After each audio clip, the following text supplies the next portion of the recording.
Kumpiyansa ang Department of Information and Communications Technology na pipirmahan ni Pangulong Ferdinand Marcos Jr. ang Konektadong Pinoy Bill. Isang panukalang magbibigay sa bawat Pilipino ng mas abot kaya at mas mabilis na internet. Narito ang balita ni Jason Rubrico. Pirma na lamang ni Pangulong Ferdinand Marcos Jr. ang hinihintay para maging ganap na batas ang Konektadong Pinoy Bill.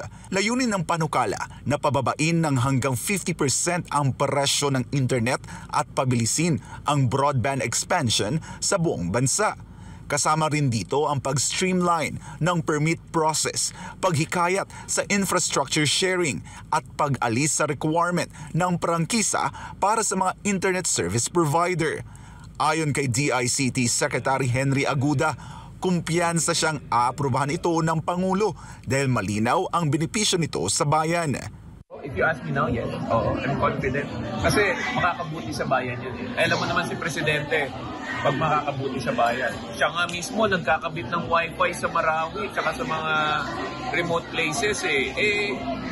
Ano naman, di ba? Samahan na natin. Let's connect everybody para magkaroon tayo ng universal connectivity sa buong Pilipinas. Gayunpaman, una nang nanawagan ang ilang malalaking telco players na i-veto ang panukala sa pangambang matabunan sila ng malalaking foreign players at tumaas pa ang presyo ng internet.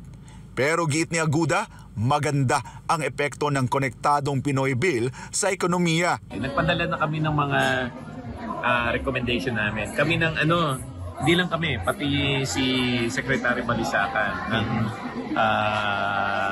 DepDep, di ba? And maganda siya for the economy. So nakinig naman si Presidente. And siguro bigyan lang natin ng time. Anyway, yung deadline naman before it lapses into law, August 23 pa. So may 2 linggo pa tayo. Dagdag pa ni Aguda, higit sa lahat ay para ito sa kapakanan ng mga internet consumers. Pag tinignan niyo yung Konektadong Pinoy, nandun yung parang rights of the users. Karapatan niyo lahat yun. Karapatan nyo na magkaroon ng access. Karapatan natin na magkaroon ng affordable service. Karapatan natin na pag nagreklamo tayo sa mga providers, immediately dapat sagutin nila. Karapatan nyo na pag nagka-problema yung billing nyo, ay sagutin nila din kaagad. Maraming karapatan sa consumer . Tiniyak din ng kalihim na isasama ang mga telco player sa pagbuo ng implementing rules and regulations sakaling maging ganap na batas ang panukala. Aniya, magiging patas ang IRR at kapaki-pakinabang hindi lamang para sa mga bagong papasok na kumpanya, kundi para rin sa mga existing players. Ngunit higit sa lahat, aniya, ay para sa taong bayan. Para sa Diyos at sa Pilipinas kung mahal, ako si Jason Rubrico, SMNI News.